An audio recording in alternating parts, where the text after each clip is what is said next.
What's going on, guys? It's Rob here again, and I want to introduce you to my friend Kristian Madsen from the Random Kristian Show. Today we talked about everything from alcoholism, drug abuse, to career changes, and family and its effects. Go ahead and hit a like button below, keep following us, subscribe, and enjoy the content. Thanks. Hit record, now we're good. All right, cool. So Kristian Madsen from the Random Kristian Show. Yes, sir. Good Yes, afternoon, sir. morning, day, mate. Yeah, Thing. Yeah.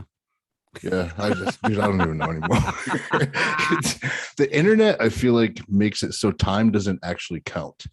It's kind of, it could be any time in the world. It doesn't really matter. Somebody's up. So. It is void of all space, time, and entities. So yeah. Yeah, for sure. So I know we've. Oh yeah, go ahead.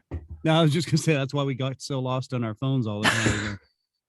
What? It's 4:15. I gotta go home. Oh. Yeah. It's, I don't know, man. It's almost getting to the point where I'm just kind of tired of even having computers, and like you have the phone. It's kind of like, I'd rather just go get lost in the woods for a minute. Absolutely. All right.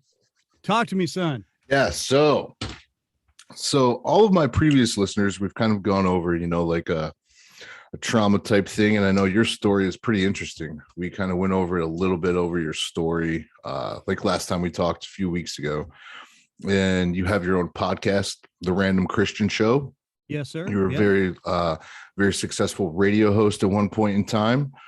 I was kind of, yeah. Let's not boom it up too much there. But I did well. I will say that, and had a lot of fun. All right. So how about you just kind of go through your story? Kind of like, tell me how it started, how you got into radio. I know you've done a lot of things besides that. You've had to reinvent yourself quite a few times. And a lot of people that, I kind of deal with on a daily basis and that are listening and will listen to this have also had to reinvent themselves. I think social media in the new age calls it pivoting now.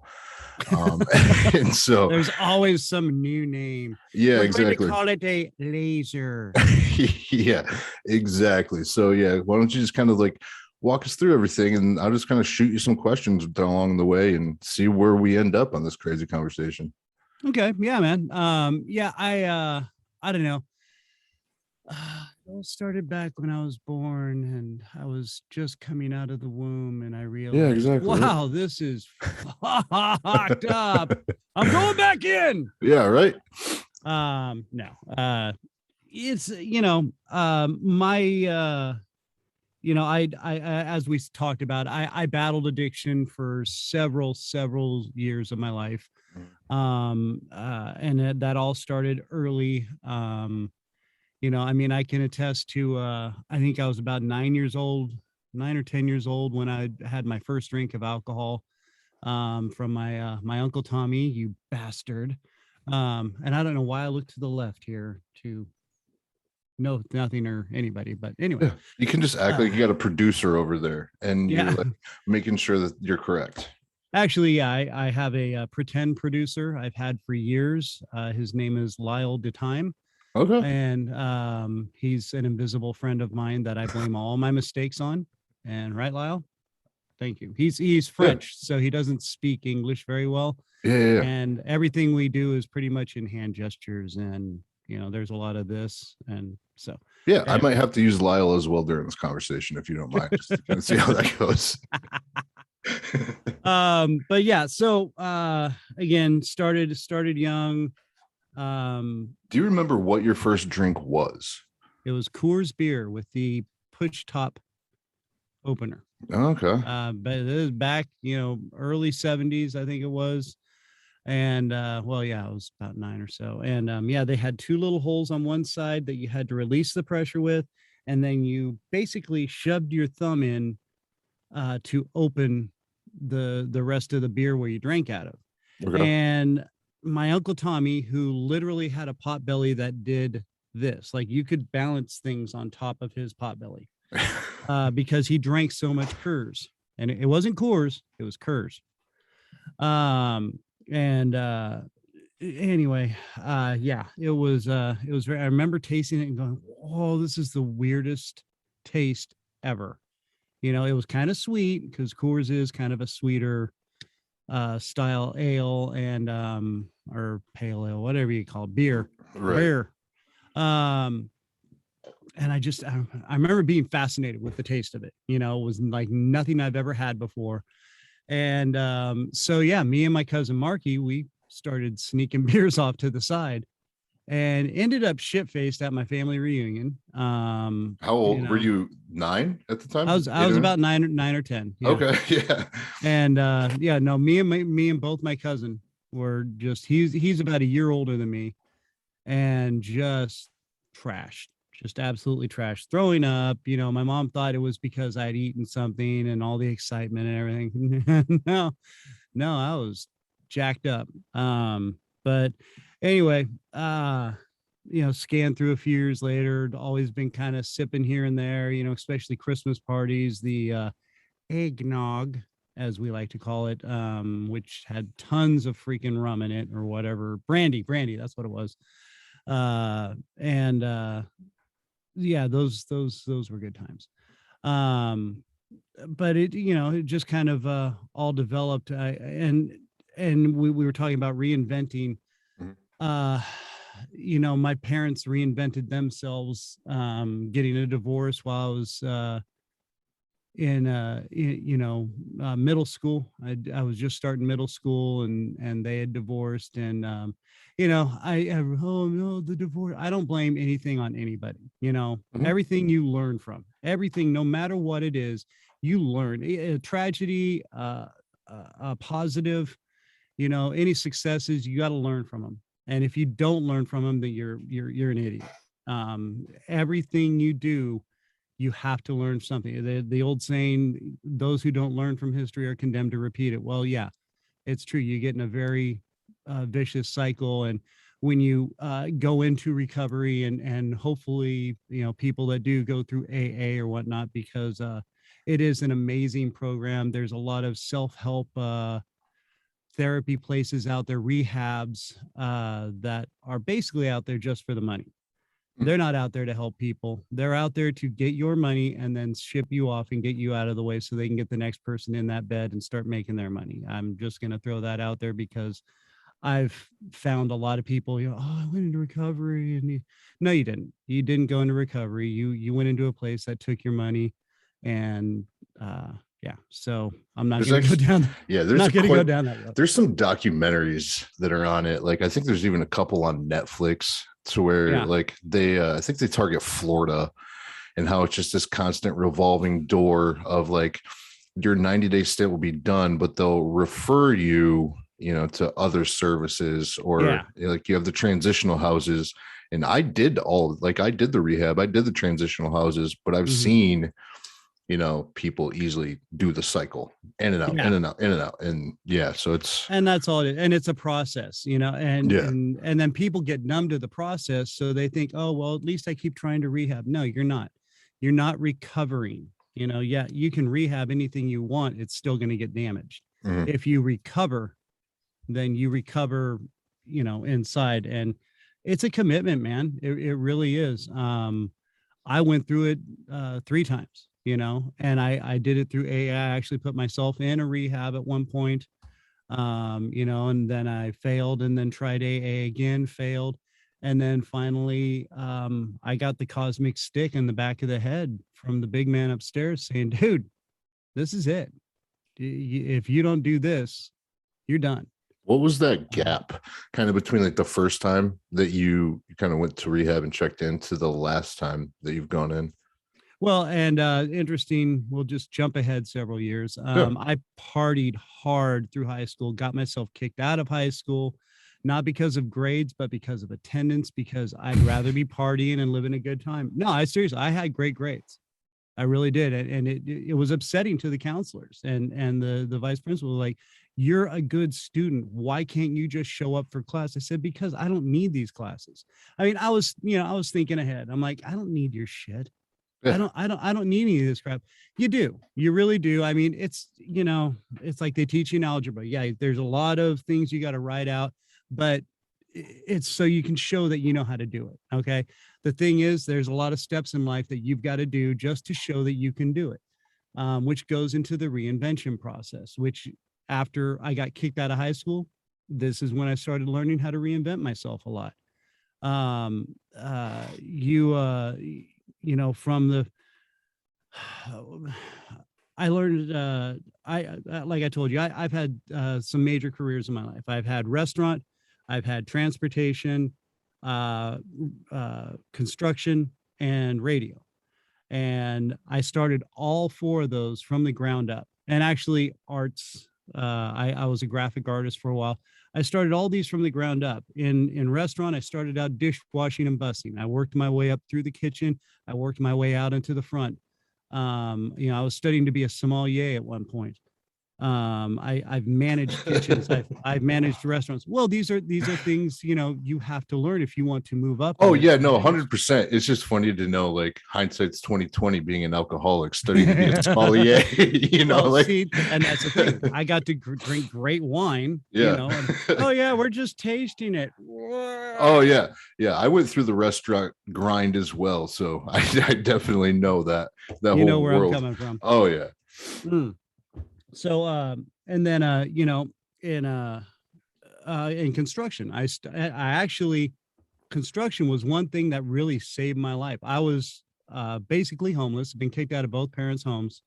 I was sleeping in job sites, or, in between from my friend's house. I had this one construction site where they had built a house, or they were building several others, but they had built this one off to the back. And I would go in there and sleep because there was a fireplace that they had actually put in, and I could build a little fire and sleep there at night and stay warm. And, I'd be gone by the time the construction guys would show up in the morning. Well, one morning I was hungover as hell, and I woke up to this guy standing over me and basically said, okay, grab your shit, come meet me in the office. If you don't, I'm going to have the cops take you away. And I'm like, oh shit. Okay. And so there was guys there, and they were watching me, making sure I did that. I went into the office, the little portable building. And he said, listen, I've got an offer for you. You can go in there, clean up that building, clean up your mess.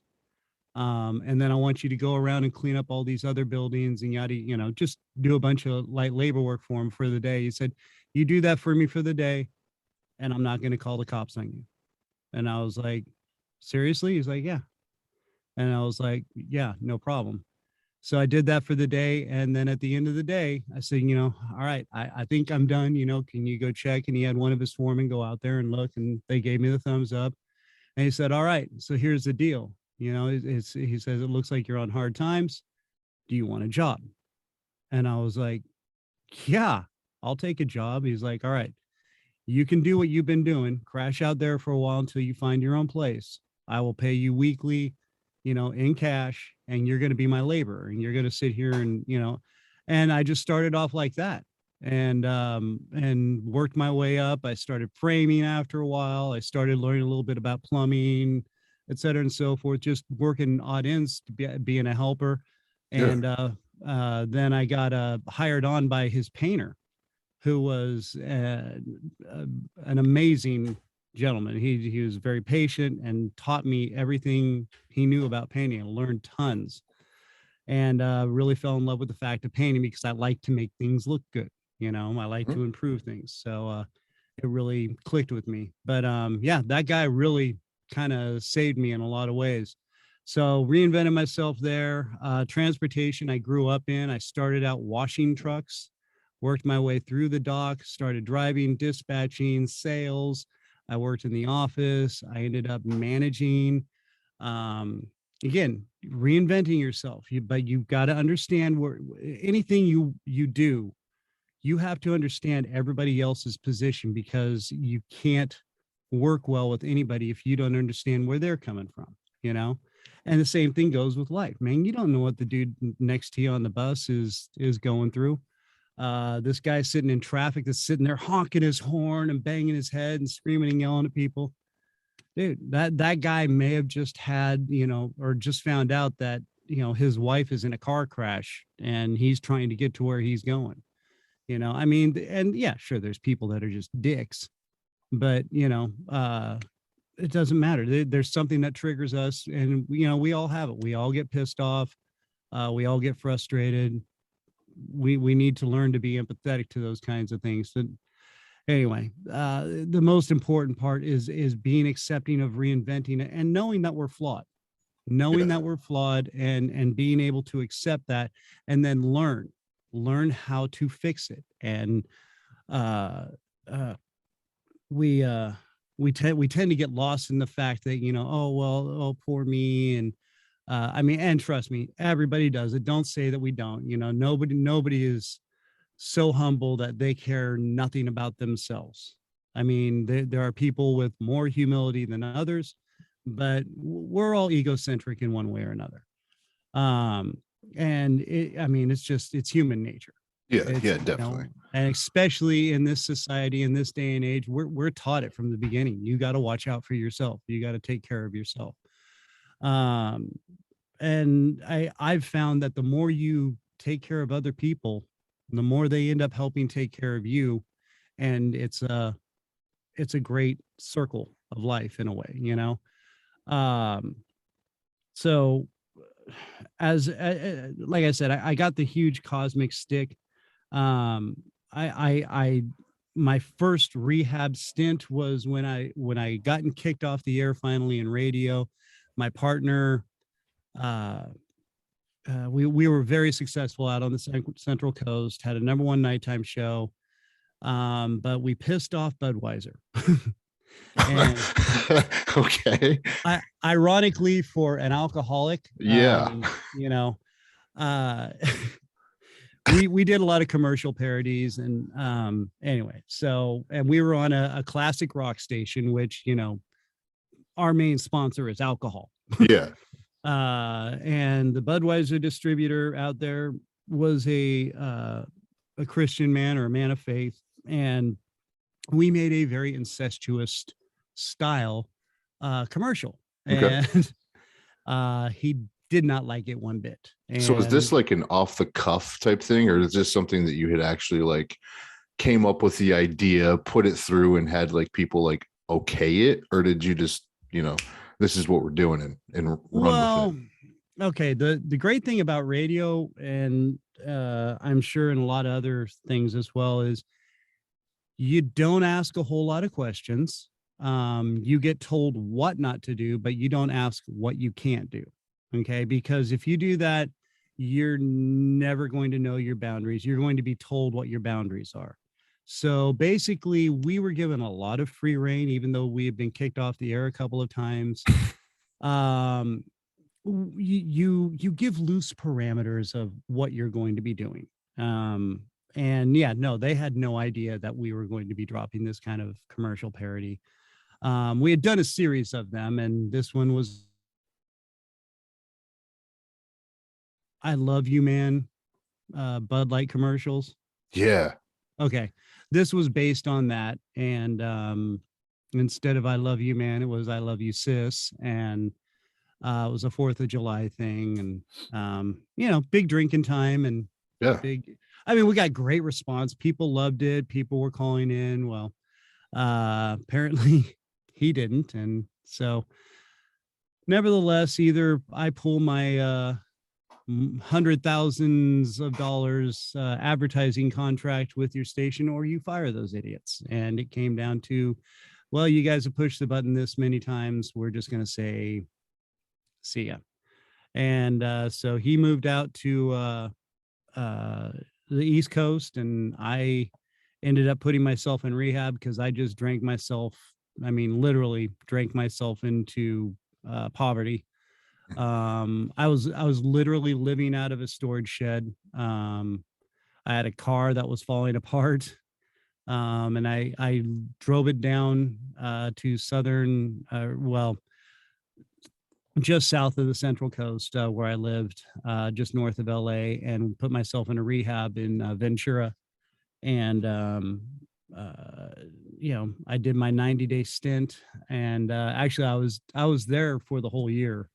But after 90, well, it was a little over 90 days. I think we were closer to 120, but I just said, no, I'm done. I'm good. I can handle this. I can handle this. within about 4 months, I was back drinking again, you know. Yeah. And the funny thing is, when you quit something, you go back at it even harder. And oh yeah, I did. So needless to say, we did that a few more times. And then like I said, you know, I did it through AA and whatnot. Well, the fourth and final time was I mean, we're jumping ahead several years now at this point. Um, and it was actually about 14 and a half years ago. It was Father's Day, and I had almost divorced my second wife and moved out to where I live now in Kansas City. And I was at the point where I drank. I had this planned out, mind you. I drank 6 out of the 7 days of the week. I gave myself one recovery day, sometimes two if I felt I needed it. But I had a system, and uh, How I could you would. sleep for that day or two? Was sleep okay, or was it pretty difficult to do? Oh no, I worked my ass off on those 2 days. Okay. I was that was my catch up day, and I'd sweat out all this booze. Oh, people would think I'd been partying. I'm like, oh no, I haven't had a drink in 8 hours. Um, but no, that was my get all the business and stuff done. Mhm. I was a very functional alcoholic, but I would drink a case of Miller High Life Talls and the really big bottles of Jägermeister. Okay, not the Not the large ones, the big ones they put in the machine. Oh, the half or the liters, the Yeah, 1.5s. yeah, Yeah, not the fifth, the one above the fifth. yeah, Yeah. they're Oh yeah, yeah. yeah. I would drink one of those a night with that. Okay. Yeah. No, that's okay. And now get this, I would do that until it was gone or I'd pass out, and I always had backup. And how So much time are you like? So I know for me, I drink a lot, or for what I consider a lot. That's a case. So we're talking 24 of like the tall boy beers plus a half a liter, or yeah, whatever that bottle is of of Jaeger. Jägermeister. That's Yeah. just a lot of fluid in general. Like Yeah. that. Yeah, no, that's, I don't know if that's impressive or what to say about that. That's a lot. It's impressively disgusting, I'm pretty sure. Yeah. But Yeah. yeah. How much I time are you mean, putting this down in? Is this like throughout the night or yeah, it's because it would be after I got home from work, okay? which I worked at that time. I was working up until about midnight. So I'd get home, 11 o'clock midnight, and I didn't live too far from work. Sometimes I'd have a few beers with guys after work on the way, before I headed home. And then I'd just get home and I'd say hi to the wife, and I'd go down to the garage and pull out my booze. I had a little TV down there, had a cigarette ashtray, and I would sit down there and chain smoke and drink. And I mean, it would take me till about around 4 o'clock, I think. I think it kind of varied depending Yeah. on the day. Yeah, for sure.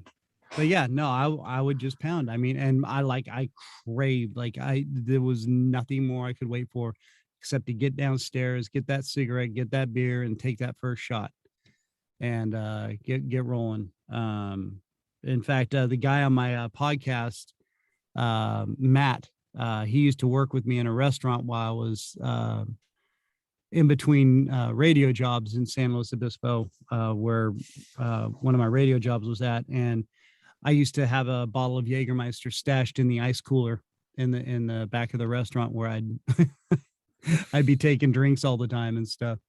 And he's like, I never knew you did that. I'm like, yeah, I know. That was the whole idea. Yeah. But yeah, so again, it was Father's Day. And I'd just gone to the liquor store, purchased about $100 worth of liquor, beer and cigarettes. And oops, what Oh no, happened there? it's the camera. Apparently, Okay. Canon just decides to do this every 30 minutes. Piss me off. So, So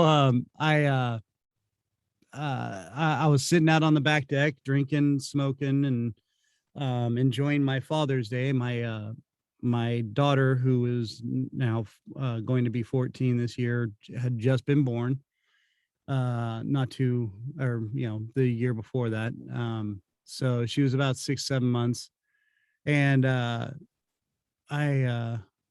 don't know, something just kind of came over me while I was sitting out there, and I called my wife at the time out, and I said, "Hey, I think I'm gonna quit drinking." And she goes, "Really?" And I'm like, "Yeah, I think I'm done." And she's like, "Okay, so when are you gonna do this?" I said, "Oh, after this beer, I finished this beer and stuff." And she just looks at me and smiles and goes, "Okay, you let me know when you're done." And she just got up and left. And I was sitting there, and like I mean, this is one of the most vivid memories I ever have. It's I was just sitting there thinking, I'm like, okay, whatever, bitch. And I figured she'd be happy. I figured she'd be supportive. I'm like, oh God, Yeah. that's awesome. I can't believe you're doing this. That's great. And well, of course, she had seen it a couple times before. So um I I turn around, I grab my beer, and I'm like this close to it. And that's when the cosmic stick from God came down and just went, yo, stupid. Did you just hear what you said after this beer? And then what happens after that beer? Are you going to finish another beer? And, you just bought, and I was like, oh, wow. So I just put out the cigarette and I stood up. I was on a deck. We had a big old deck out back. I just dumped my beer out. And then I'm like, well, crap, I've got all this. So I just went in and I started opening up every can of beer. Like I said, I had just purchased another case and another big bottle. I just started dumping everything out in the sink. And my wife comes in and she's flipping out now at this point. She's like, what are you doing? What the? And she's cursing me out. And I'm like, do you want me to drink this?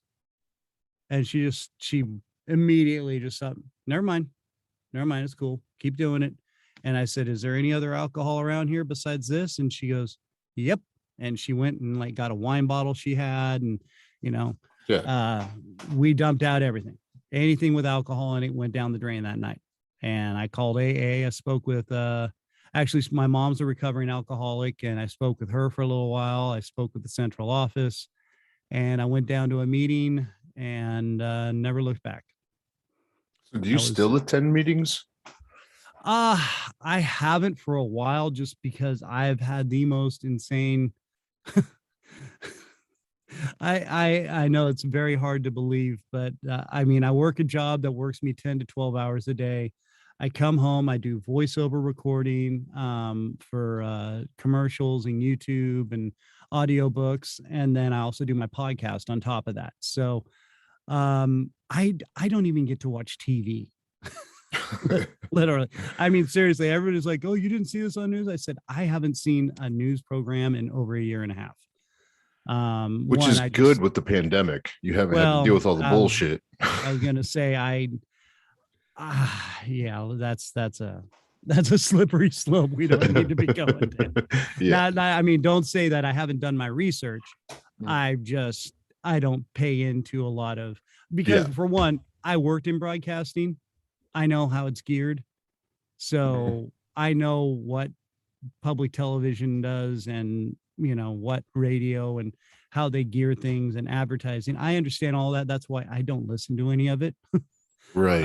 The only reason I listen to it is because I'm researching to see if anything's changed, or if there's something I need to hear, that somebody's saying is, God's truth. And I'm like, no, it ain't. So that would be the only reason. So, I don't, don't trust mainstream media at all, but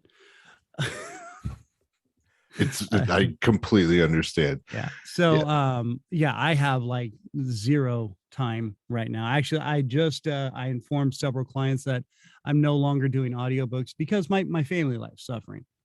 And, I'm trying to get ahead on top of bills and things like that, and be a good provider. But there's a certain point where you got to say, you know what? If your family's not in your life, you're not being a good provider, because you got to provide time. One of your most quality assets in the world is time with your kids, with your wife, with your, family, friends. You've got to be able to have that balance. Money can be replaced, TVs can be replaced, all that. Your family and the love that you share, the time that you spend with them cannot. Yeah. That is an incredible liquid asset. Yeah, I know as addicts, myself included, it seems to be like there's either, from my perspective, like, there can be that revolving door of people that, you'll come in and out of the program, but at the same time, there's also, you just replace one addiction with another. And often you can become a workaholic very quickly and instantly feel like, all right, well, I'm good. I'm not drinking, I'm not using drugs, like everything's going all right from, the perspective of the workaholic. And on the outside, absolutely. the outside, it's not actually how we see it. I know myself, I went down that rabbit hole of, I don't have time for meetings, this and that, and the whole thing. And then you have to back off a little bit and find that balance. Otherwise it can just consume wue you are. And then everything starts falling apart. Then you're just back at square one and pissed off that you got to do it all over again. So it makes sense. Oh, dude. No, it's totally true. We do, especially as addicts and alcoholics, we find something to replace those things with. When I first quit drinking, solid, that, my last drink, one of my addictions was ice cream. I'm not going to lie, because my body craved the sugar so bad. I would go through a huge half-gallon thing of ice cream within 2 days. No problem. I can say now I don't need that, but I still love ice cream. Oh yeah, everybody does. Everybody loves ice cream. But yeah, so and then yes, I did do the workaholic thing for a while, but fortunately my father was a workaholic, incredibly successful man. I'm not, I'm not knocking people working hard, anything like that. But yeah, we can get so easily sucked into, oh, I got to do this, I got to be like this. And, if you're not doing this and you're not, hey, there's also called, working smarter, not harder. Yeah. Okay? I think one of the big things for us is, like we know how bad life can get, we've been kicked in the dick a couple times, had to sleep in some abandoned buildings. So to put in a 20-hour day at work, it's not that bad, so it's hard. It's hard to tell people that have gone through really rough times, like you need to slow down and really enjoy life. Stop trying to work so hard. That's a very hard lesson that you got to learn. And sometimes you have to learn those lessons, unfortunately, the hard way. Yeah. Oh no, absolutely. And I'll tell you, my drinking and addictions, dragged me into a marriage that I thought I needed. And I put up with a woman that was basically, for the long and the short of it, she was abusive to me. And I'm not a super passive guy. I mean, I can be aggressive if need be, but I prefer to find options around things like that. But I'll tell you, I was married to this woman for 17 and a half years. And, as you sober up, you start to realize a lot of things in your life. And, I started, questioning things every now and then. Like I said, we had already kind of split up once. And then I found out, on her 40th birthday, I threw her a surprise party with all her friends and stuff. She got toasted and started bragging to her friends outside while they were smoking. And I'm tending to the party inside. I rented out this little part of a sports bar. And I'm not drinking, mind you. I'm completely sober, been for several years. But she tells all her friends how she's been sleeping around on me and she doesn't love me. And probably as soon as the party's over, she's gonna find an excuse to go out and go visit him. And some of these people were my good friends as well. And all of a sudden, at least half the couples just up and leave. And we got to go. Thanks a lot. But I'm like, the hell's going on? We're just barely getting things rolling at this point. And, and I've still got, the room for another hour or two.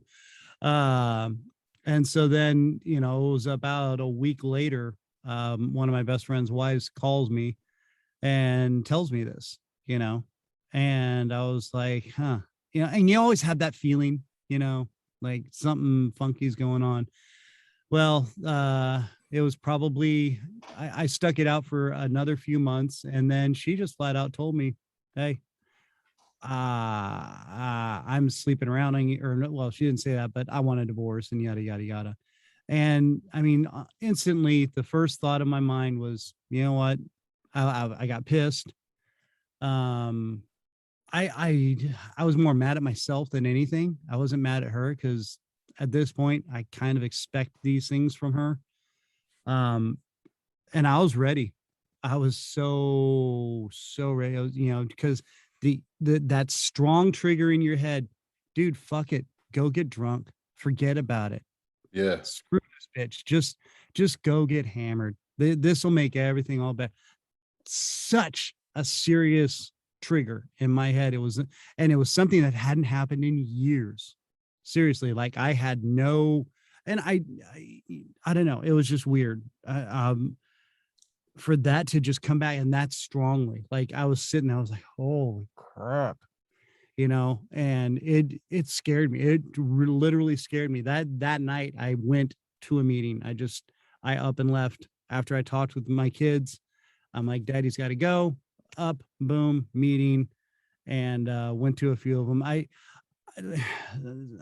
And I'm sorry, I strayed from your point there, but I tried to attend meetings. The great thing about the pandemic was it brought out the Zoom meetings or Facebook meetings and stuff like that. Right. So you can jump on those every now and then, which I hate to say it, are very fortunate for me because I do love being in person. It's like church. I love corporate worship. I love being there with the whole crowd, and just feeling that presence. But unfortunately, because of my schedules and whatnot, it's actually draining not to be able to be around people. I know a lot of people are like, oh man, I get around a bunch of people. It's just so much. No, I feed off of it, man. I love being in the crowd. I love getting the crowd fired up. When I did stand-up comedy, that was the one thing I just truly fed off of, even though I have horrible stage fright. It's one of those things that I feel we need to feel that closeness. We need to feel and be responsive with other people. The Zoom or the Facebook lives and stuff. I mean, I get it. We all can't be in the same place at the same time, and that's great. But when we can, we need to be with other people. We need to the 6 foot happy fucking bubbles, fuck that. I'm sorry. I think all that shit's just anyway. No, you're good. You keep going. I don't care. So I had to go to my chiropractor today, and they have up the glass wall, and she tells me to put a mask on, and she's not wearing anything. And I look at her, I was like, you're joking, right? She was like, well, it's a medical office. And I was like, yeah. I get what they told you. Right. But does your brain work? Like, do you understand this logic at all? Yeah. The fact that it's just you and I, there's literally no one else in here. I've been coming here for a month now, and you want me to put a mask on and you're not willing to. How does this make sense? Yeah. And then aside from that, you don't have to wear a mask once you're in the room, and neither does the doctor or the chiropractor. So it's literally just while you're in the waiting room. So so that's when like my part of like the addict brain comes out, and it's like, don't you know who I want you to think that I really am? And like it's like, I'm the most important person in the world, lady. And if I had it my way, I'd know a lot of people to get you really learn a lesson here. But the pandemic has brought out the best and the worst in people, and unfortunately I feel like I've had to learn a lot of those life lessons that we all kind of have to learn on just shutting the fuck up sometimes and just letting stuff go, unfortunately. Absolutely. And this goes back to the reinventing thing. We all had to get reinvented during this whole crisis. And which it did bring out the best and the worst of us. I think some of the best things was people got involved with their families again. Yeah. People pulled together again, and whether it was unfortunately divisive in a lot of ways, it proved a lot of good points that I know is slippery slope, and we're not here for that. But um, you know, the one nice thing was people did pull together. Problem is people pulled together in groups and not together as a whole. Which was unfortunate because basically they're all being played as suckers, and it proved a lot of points that the government is evil and horrible. But um Yeah, I mean, there's points so to my prove them. plan worked perfectly. Yeah, there's definitely some more going on. It's, I don't know. The Yeah. weird thing for me is having, like for alcoholics and everything, some people, there are people that they need those meetings daily, Mhm. and they're forced to not go, which didn't make sense. So yeah, there was that, like, let's call it a pivot, to the online world. But there was just, yeah, I guess we got to stay away from that part. There's just, it's too frustrating. And I feel like we're probably, you're in California, I'm in Michigan. We were No, I'm in Kansas City. Oh, okay. I'm Yeah. originally from California. Yeah. All right. Yeah, that's what it was. Yeah. Michigan has been very highlighted in how our governor's been handling it. And so, yeah. I don't belong here. Let's just put it that way.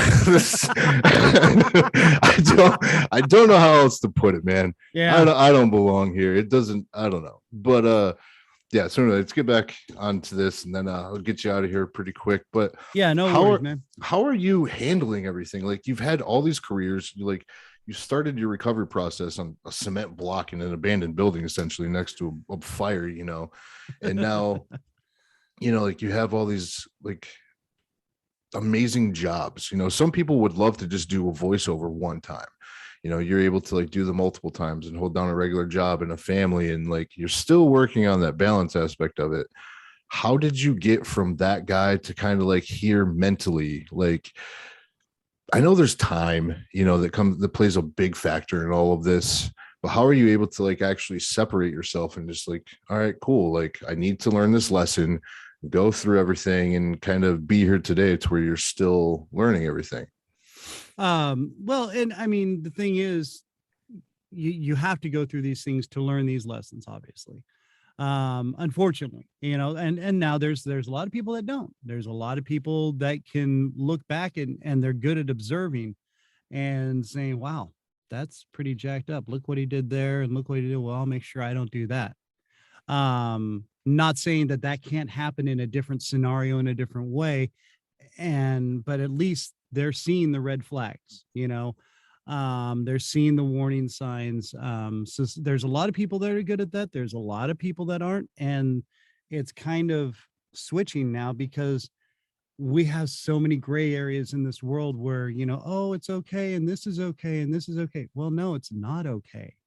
And I mean, I give a lot of a testament. I when I was younger, I grew up in a missionary church, Okay. a Christian missionary church, and was, I was good with God. But as I got older, especially after my parents divorced, I started questioning a lot of things, and I fell away from faith.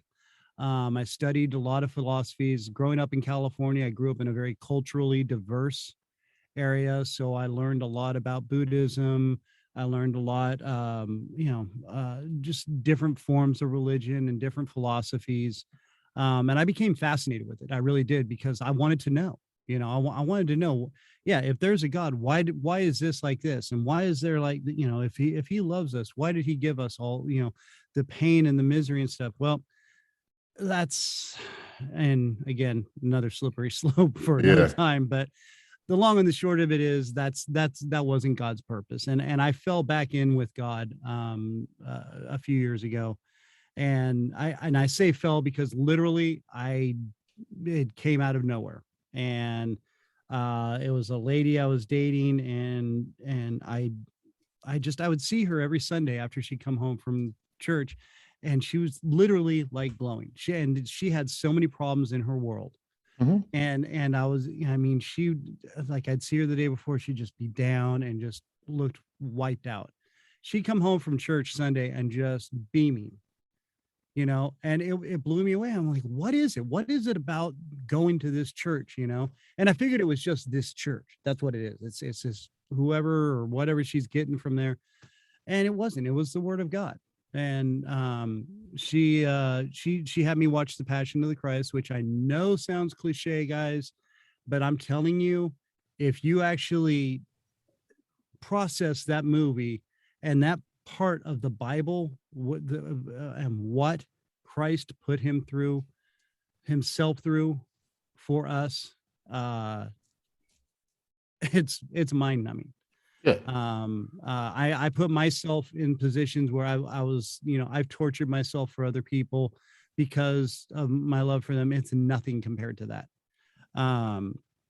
So once I got Christ back in my life, I refocused, and I had a different energy, and I had and trust me, it's not that I don't struggle with a lot of things every now and then, but I've got God to turn to, and it pulls me out of a lot. And yeah, I know, especially in this day and age, it's very hard to believe the teachings of the Bible and whatnot, but they're there for a reason. And the Bible is black and white. It's not gray in any areas. This is how you do it. The node, or the node, the road to redemption is a narrow path.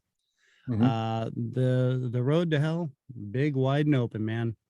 And if you look at the differentiations between that and the way our world has become, you're going to see how the world is of that nature. And so to refine myself and to focus myself in the right directions is basically led because of that. And finding my balance, especially as of the past few years, it's been incredibly helpful. I've got an amazing woman that we've been married a couple years now, and she is a great guidance for me as well. It's crazy how much when you're willing to allow it, to let the success happen when it's there. You just have to find the right way to tap into it. Yeah. I know, I don't like, um, I've noticed when I was in rehab, I did this. We had to go out every single day, go out to a meeting. It was up Yeah. to us to be able to like call people for a ride. I'm Oh. in the Ann Arbor area, and it's a very prevalent area for a recovery community. Uh-huh. And so there's a minimum time requirement for the people that are doing the ride outs. And so there's this whole system that no one does any checks or anything like that. But essentially it seemed like there was not essentially there was one time I didn't want to go to a meeting. If we didn't go, we were forced to stay back and watch like an open talk or something. And so I Right. watched, there was a video on some study with like a rat, and there was heroin in the water, coke in the water. I know it's a very huge study. A lot That's of people good have seen it. water. Yeah. And they were doing this thing to where it was, if the rat was left alone, he would drink all the water, get high, and overdose. But if there was Right. more than one rat in there, he had a community, and they always went to the other water bottle with no drug in it. And so I've seen a lot of people to almost kind of tend to use other avenues, such as religion, as like a replacement. Do you kind of feel like that could be something that you've done? Because I know that's a great replacement. I don't even say replacement as much as like just another community of people. Do you think that that's a big thing that's missing from when you were using to now, or no? No, it's, I mean, yeah, I've used God, and the teachings of the Bible. I don't like to use the word religion because it's again broad. The Bible is again hardcore, black and white. This is how it is. This is how it isn't. Um, so I'm not trying to be a dick. I'm just Yeah, no, saying not at all. that's so many people classify everything into religion. Yeah. Well, no, it's not. And Christianity, no.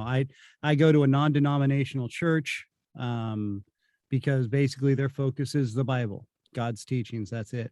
What the things I've used for replacement in my life is focusing on my family, is focusing on my job and my balances of things.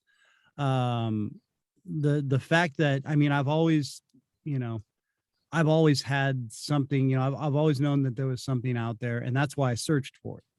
I'm an inquisitive man by nature. I'm the guy who will, instead of buying a shop manual, I will take the engine out of the car myself, and I will take it apart completely and then put it back together or try to figure it out. And if I get lost at that point, then I go get a shop manual. But I just, because I figured that's how I'm going to learn. That's the easiest way for me to learn. I'm a hands-on dude. And I've done it. I've taken the first car I ever took apart was a 1600 MGA. It's an MG is an old British car. This is a 1964 MGA 1600, and it was my sister's car my dad had bought for her, and we basically rebuilt it from the ground up. And you learn a whole hell of a lot, trust me. And that's why I love Volkswagens, the old Volkswagens, because the most incredibly intelligently designed car ever. Seriously. You know, and that's what those are the things I love. I just love smart design. I love simple technology. And I love the fact that, you know, the Bible it's this or this. There's no, well, this is it. No, you got to do this, you got to do that. That's how it's been handed down to us. That's how I was raised. You know, my father raised, and my father is not a religious man. He was not the one that wanted us to go to church. My mother was. She was raised religious, or Christian, whatever. But the thing is, my father still, you'd think my father was in the military, because he had cut and dry lines that you follow. You know, yes, you do it this way. No, you don't do it this way. You say, yes, sir. You say, no, ma'am. You say, can I please? You know, he as a father, he was a great provider, and he gave me some great guidelines. As a human being, probably not the best person, but I still love him. He's my father. We didn't talk for 10 years. That's a whole nother story we can get into another time. But you know, replacing something with something, and especially trying to use God in that, no, that's just something that's always been there, and something I've been reawoken to. And I think of a lot more people would do that, we'd be in a whole lot better place. But again, the religion gets mucked up into it instead of just reading the Bible and following God's word, which, you know, some people are like, oh, it's so harsh. Well, you know what? Sometimes life is harsh. Yeah, not sometimes, all the time. And that's the problem. Everybody wants everything to be soft and touchy-feely, and let's just all get along. Well, you know what? Yeah, we do need to get along, but we also need to do it in the right way. Yeah, for sure. All right, man. Well, I gotta unfortunately get out of here. I know. I knew we were getting close on time, bro. Yeah, no, you're good. I really do appreciate you coming on.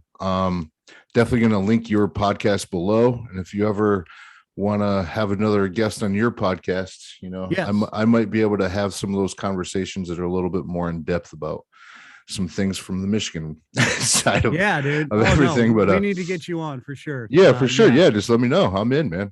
Random Kristian Show Tuesdays, 4:00 live, and then we're just on all the podcast sites. So and now you're on pretty much every podcast site out there, correct? Yep, all the podcast sites, and I think I'm gonna have to get on Twitch because you keep bringing it up, and you already gave me the software for it. I was so surprised about Twitch. I'm telling you, man, it's crazy. I'm getting a following on there. I was like, wow. Yeah. Okay. So, all right, cool. Well, I'm definitely going to put a link in the description below. Everybody go check out the Random Kristian Show, and have a good day. All right, man. Thank you so much for having me, bro. Thanks a lot, bro. Appreciate it. All right, dude. We'll talk to you soon, bro. Yep. Talk to you soon.